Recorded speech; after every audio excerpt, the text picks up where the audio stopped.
Before you start analysing any raw data, you should always start by asking, how was it collected? Why was it collected? And how reliable are the figures? Because the answers to these questions will often dictate exactly what you might like to do with that data. So let's look at some data as an example.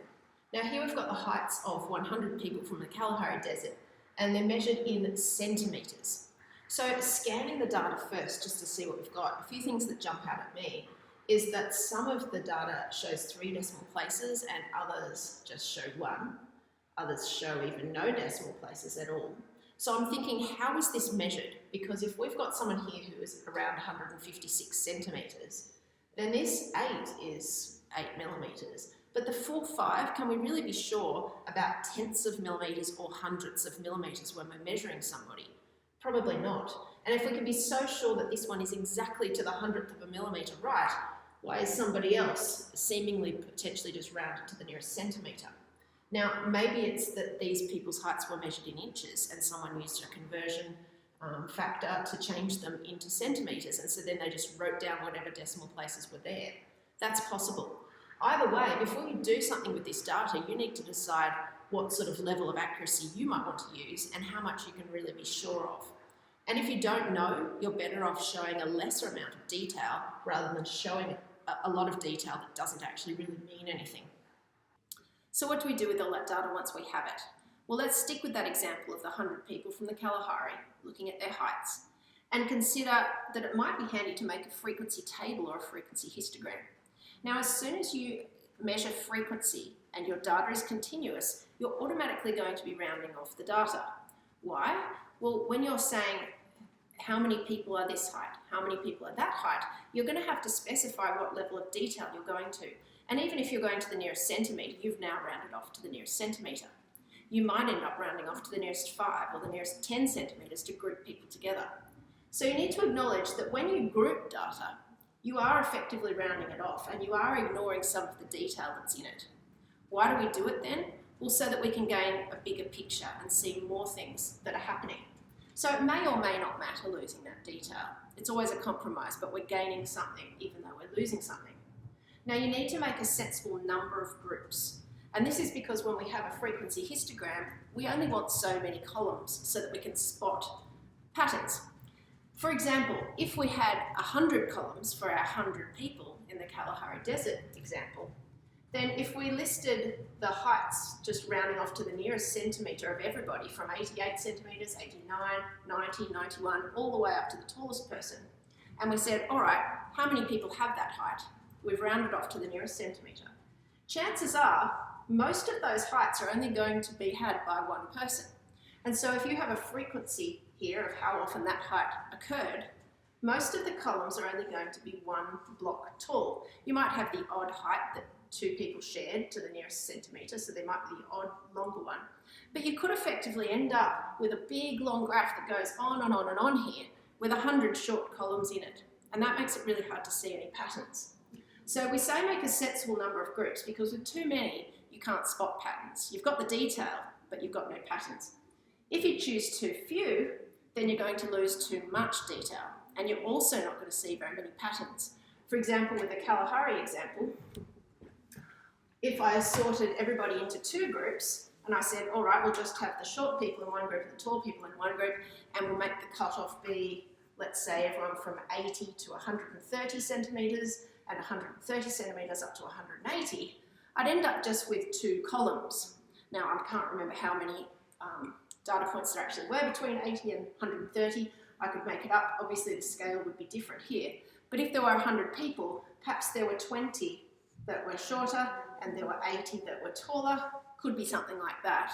It doesn't tell me a lot. Okay, so that's too few. Now, there might be natural intervals that are just caused by the nature of whatever it is you're measuring. If we're measuring in centimetres, then perhaps measuring every 10 centimetres and making groups that way makes sense.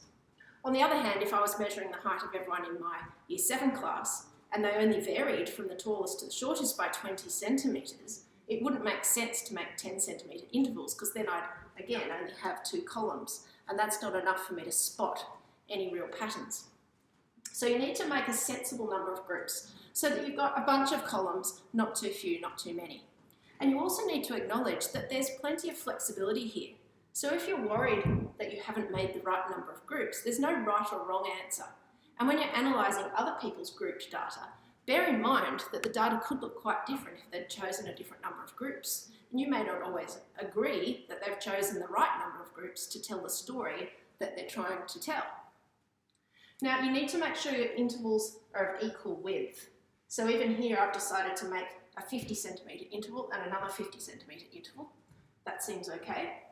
You need to also be consistent with the boundaries of the intervals. Now, what we mean here is if I have divided all of the people into 80 to 130 or 130 to 180 centimetres, which column do I place a data point in if it's exactly 130? Is it part of this column or this column? Now, it's up to you, but you need to just be consistent. So if you're always placing a boundary thing in the next highest one, then note what you've done, so that then you've been consistent with each column and the data makes some sort of sense. Now, rather than have the actual boundaries listed, another way to show this is to use the class centre, which is the midpoint of each group.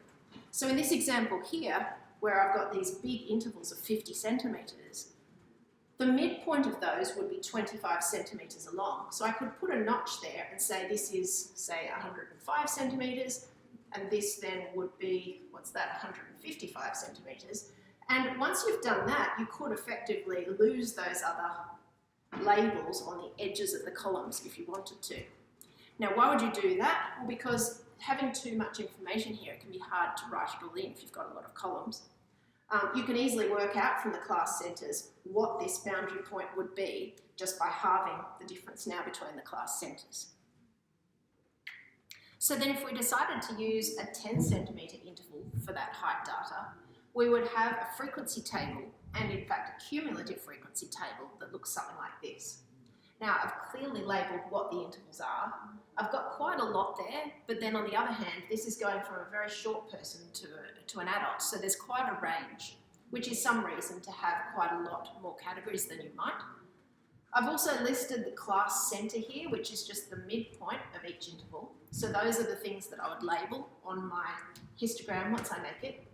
And then I've got the frequency that it occurred. So looking at the original data, I've been able to see that there was only one person with a height in this range, there were 3 people with a height in this range, and so on. Now, as soon as you do this, you can spot some patterns already. There were 34 people that were 140 something centimetres tall. So it's really easy to see as soon as you have this list what's kind of common and what seems sort of normal for this group. Now, the cumulative frequency, we've seen how to make this already. You start with whatever the frequency is, and you say, you add each time what the frequency of the next column will be. So 1 plus 3 is 4, 4 plus 2 is 6, 6 plus 5 is 11. And remember, the definition of the cumulative frequency is to say, for example here, how many people are 110 to 120 centimetres or less? And you'd say 11 people are that height or less because it's adding up all of the people to that point. And here we have a frequency histogram and polygon of that same data. Now, this doesn't use the cumulative frequency at all. It's just the actual frequency of how common each of these heights were in that group of 100 people. So we can clearly see what the most common height was and what other common heights were, and at a glance we can tell within the first second that there weren't very many short people and there weren't very many really tall people, and that most people were around about here. Now, a few things to note. A frequency histogram has the rectangles and they have no gaps between them. A frequency polygon is this line that's been drawn over the top. Now, you'll notice that it always goes from the centre of the top of the rectangle, and if we just put a dot at the centre of the top of each rectangle and join them up with straight lines, that makes your polygon. You need to start it and finish it on the x-axis, exactly 1 notch across from your smallest or your largest point. So if you've got class centres or actual numbers of scores for discrete data as your labels here, go to where the next label across would be and start there.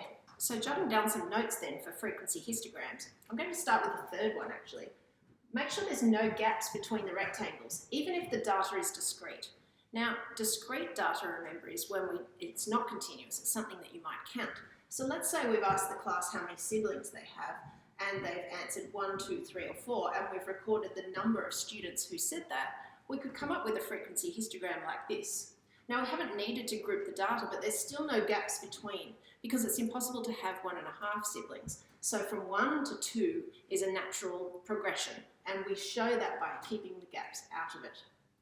Now, in this case, we've actually got ungrouped data. We've got the raw data. So in this case, each rectangle is centered on the actual value. Notice that the 1 and the 2 and the 3 here is in the center of the column. So that's the column for 1. It's not for between 1 and 2, because if we're measuring siblings, it's 1 or it's 2. It's not in between 1 and 2. When we've grouped the data, as we did with the heights, each rectangle is centered on the class center. So we had 85, 95, 105, etc. Now for frequency polygons, we plot points at the center of the top of each rectangle. We start and finish at the next center. Now I've written here start and finish on the x-axis at the previous or next, in brackets, non-existent class center or value. I've written non-existent here. We don't have a 5 and we don't have a 0, but I've made a notch for it. And that's where I start my polygon to go up from there. And we join these with intervals, which is another fancy name for straight lines.